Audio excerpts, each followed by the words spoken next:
স্বেচ্ছায় জমি দিয়ে একরাশ হতাশা নিয়ে বসে আছি প্রান্তিক মানুষেরা।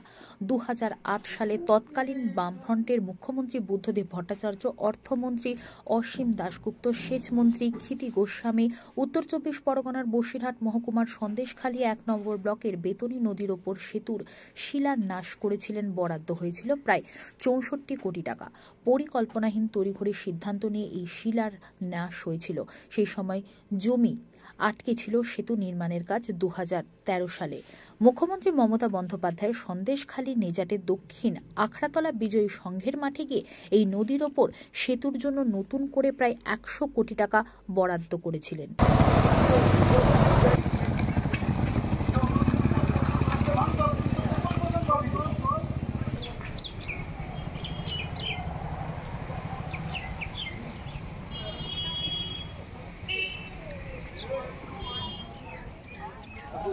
প্রথম থেকে প্রস্তুত।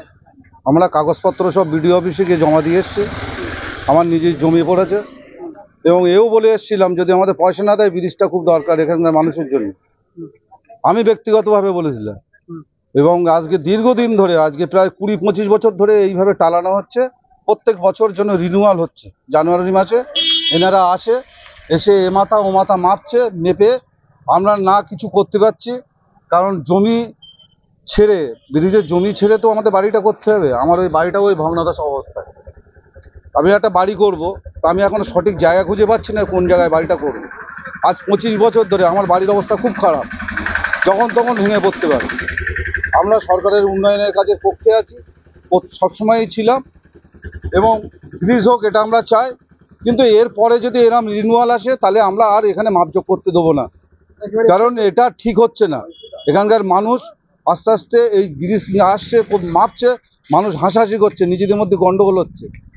এটা না করে এই যে মাপজোক হচ্ছে তাতে যদি ব্রিজটা হয় তাতে আমরা তার পক্ষে আছি। কিন্তু এর পরেও যদি এরকম আসে তাহলে একটা বিরাট বাধার সৃষ্টি তৈরি করবো আমরা। আমার নাম দেবাশিস দাস। একদম জমি দিতে আমি রাজি। আধিকারিক কোন কোন ডিপার্টমেন্ট এখানে আসেন? এখানে এসছে বিএলআরও, বিএলএল অ্যান্ড আরও, আর হচ্ছে আমাদের পিডব্লিউডি রোডস।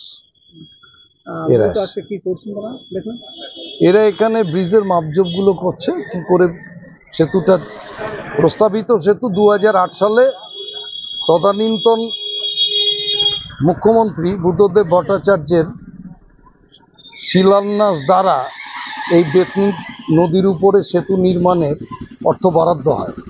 অসীম দাশগুপ্ত অর্থমন্ত্রী, পূর্ত সড়ক দপ্তরের মন্ত্রী ছিলেন তখন ক্ষিতি গোস্বামী। তাদের উপস্থিতিতে এখানে এই শিলান্যাসটা হয়। হওয়ার পরে দীর্ঘদিন এই প্রস্তুতির কাজ চলছে। কালীনগর অঞ্চলের যে ঘোষপুর এরিয়ায় যে জমির সীমানাটা তৈরি হয়েছে, অ্যাপ্রক্স রোড এবং ব্রিজ, সে জমি হোল্ডাররা অলরেডি তাদের জমি স্বেচ্ছায় দান করে দিয়েছে। তাদের বাড়ি ঘর থাকা সত্ত্বেও তারা দান করেছে। সেই 2008 সাল থেকে প্রতীক্ষার প্রহর গুনে চলছে সবাই। রাস্তা কি হয়, মানে বৃষ্টি হচ্ছে না? ব্রিজটা আমরা শুনেছি অর্থ বরাদ্দ হয়ে আছে, কাজ চলছে দীর্ঘদিন ধরে, বছরের পর বছর ধরে শুধু মাপজোপ এইসব কাজই চলছে।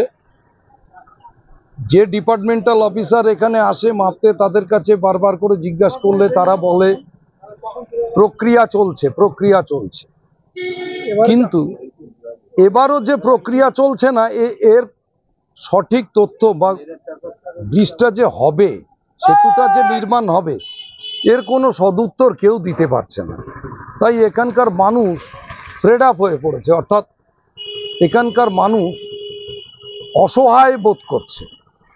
অনেকের জমি জায়গা পড়েছে, তারা কি করবে তারা ভেবে পাচ্ছে না, চিন্তা করে পাচ্ছে না। তাই তারা এখন সিদ্ধান্ত নিয়েছে যে এবার যদি ব্রিজ না হয়, এবার যদি সেতু না হয়, তারা আর কেউ ওই স্বেচ্ছায় জমি দান করবে না। কেন না, দীর্ঘ এত বছর ধরে তারা অপেক্ষায় প্রহর গুনছে।